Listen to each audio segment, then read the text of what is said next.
Hello বন্ধুরা, কেমন আছেন সবাই? আশা করি সবাই ভালো আছেন। আজকে আমরা যে মুভিটি নিয়ে আলোচনা করব, এই মুভিটির নাম হচ্ছে স্কিন।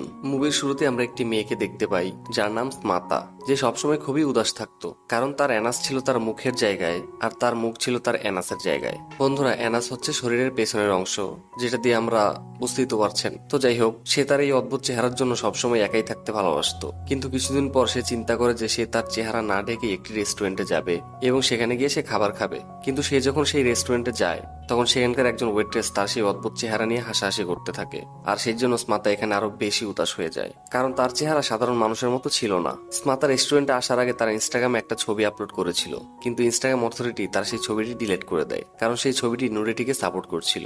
এরপরে সেই ওয়েট্রেস স্মাতার জন্য স্যুপ নিয়ে আসে। তখন স্মাতা একটা পাইপের মাধ্যমে তার অ্যানাস দিয়ে সেই স্যুপ খেতে থাকে, কারণ আসলে তার মুখ তো তার পেছনের অংশেই ছিল। এরপর আমরা দেখি যে স্মাতা রেস্টুরেন্ট থেকে বাড়ি ফিরছিল, কিন্তু রাস্তায় দুটা লাফাঙ্গা ছেলে তাকে বিরক্ত করতে শুরু করে দেয়। তারা স্মাতার চেহারা থেকে তাকে নিয়ে খুবই হাসাহাসি করতে থাকে, কিন্তু তখন স্মাতা কোনো রকম ভাবে সেখান থেকে নিজের গাড়ি নিয়ে চলে আসে। এরপরে সিন শিফট হয়। তখন আমরা ক্রিশ্চিয়ান নামক একটা ছেলেকে দেখতে পাই। সেও খুবই উদাস ছিল, কারণ তারও একটা ডিসঅর্ডার ছিল, আর তার বাবা তাকে ছোটবেলাতেই ছেড়ে এই দুনিয়া থেকে চলে যায়। ক্রিশ্চিয়ান তার বাবার ব্যাপারে কিছুই মনে করতে পারে না, শুধুমাত্র তার হাতে আঁকা একটা জলপরীর ট্যাটু ছাড়া। ক্রিশ্চিয়ানের পা পুরোপুরি ঠিক ছিল, কিন্তু সে মনে করতো যে এই পা গুলো তার নয়। আসলে ক্রিশ্চিয়ান একটা জলপরী হতে চাইতো। সে সবসময় হুইল চেয়ারেই বসে থাকতো। আর ক্রিশ্চিয়ানের এই আচরণের কারণে তার মা তাকে একটা থেরাপিস্টের কাছে নিয়ে যায়। কিন্তু তখন ক্রিশ্চিয়ান তার মার উপর অনেক রেগে যায়, আর এই রাগারাগির মাঝখানে ক্রিশ্চিয়ানের মা ক্রিশ্চিয়ানকে নিচে ফেলে দেয়। তখন ক্রিশ্চিয়ানের পা থেকে অনেক রক্ত বের হতে থাকে।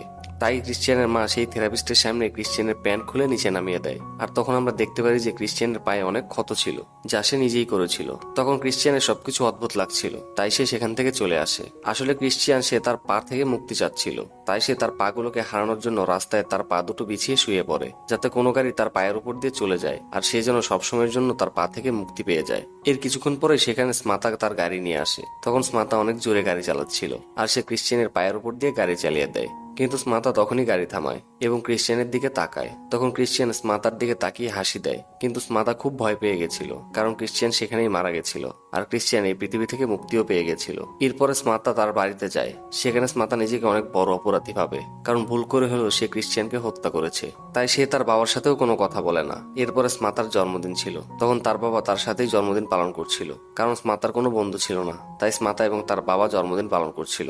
ঠিক তখনই টিভিতে একটা নিউজ চলছিল, আর নিউজে এটা ছিল যে কেউ একজন গাড়ি চাপা দিয়ে একজন মানুষকে মেরে ফেলেছে। আর এটা শুনে স্মাতার বাবা বলে যে দুনিয়াতে কত খারাপ মানুষ আছে, যারা কোনো মানুষকে কোনো কারণ ছাড়া এইভাবে মেরে ফেলে। তখন স্মাতা ভিতর থেকে আরো ভেঙে পড়ে। তখন স্মাতার বাবা স্মাতাকে জন্মদিনের জন্য একটা উপহার দেয়, যেটা একটা ফেস মাস্ক ছিল, যাতে স্মাতা তার চেহারা অন্যান্য মানুষদের কাছ থেকে লুকিয়ে রাখতে পারে। কিন্তু স্মাতার সেই গিফটটি পছন্দ হয়নি, তাই সে কান্না করতে থাকে। তখন স্মাতা নিজের বাড়ি ছেড়ে দেওয়ার সিদ্ধান্ত নেয়। বাড়ি থেকে বের হওয়ার পরে স্মাতার সাথে সেই দুইজন লাফাঙ্গা ছেলের দেখা হয়, যে দুইজন ছেলে আগেও তাকে সিডিউস করেছিল। তখন সেই দুজন ছেলে স্মাতাকে ধর্ষণ করতে চায়। তাদের মধ্যে একজন যখন স্মাতার সাথে ইন্টিমেট হওয়ার চেষ্টা করে, তখন স্মাতা তার প্রাইভেট পার্টে কামড় দেয়, কারণ স্মাতার মুখ তো তার পেছনের অংশেই ছিল।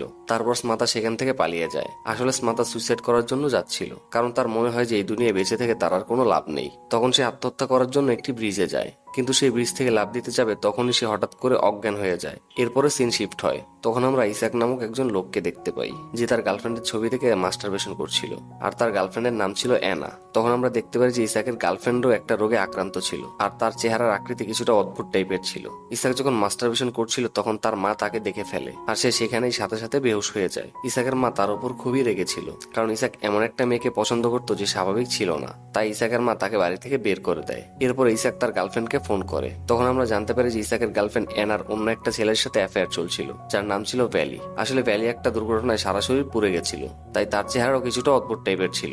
ভ্যালি এবং অ্যানা খুবই ভালো সময় কাটাচ্ছিল একসাথে। অপরদিকে ইসাক এমন মানুষদেরকে ভালোবাসতো যারা অস্বাভাবিক ছিল, এবং ইসাকের এমন মেয়েদের প্রতি সেক্সুয়াল অ্যাট্রাকশন ছিল যারা কোনো না কোনো রোগে আক্রান্ত ছিল।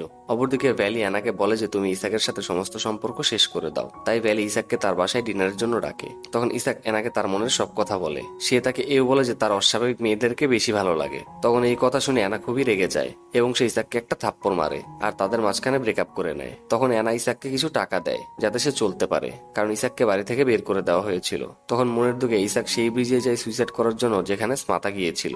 তখন ইসাকের কানে একটা ফোনে কল আসার আওয়াজ আসে, যেটা স্মাতার ফোন ছিল। তখন স্মাতার ফোনে তার বাবা কল করেছিল।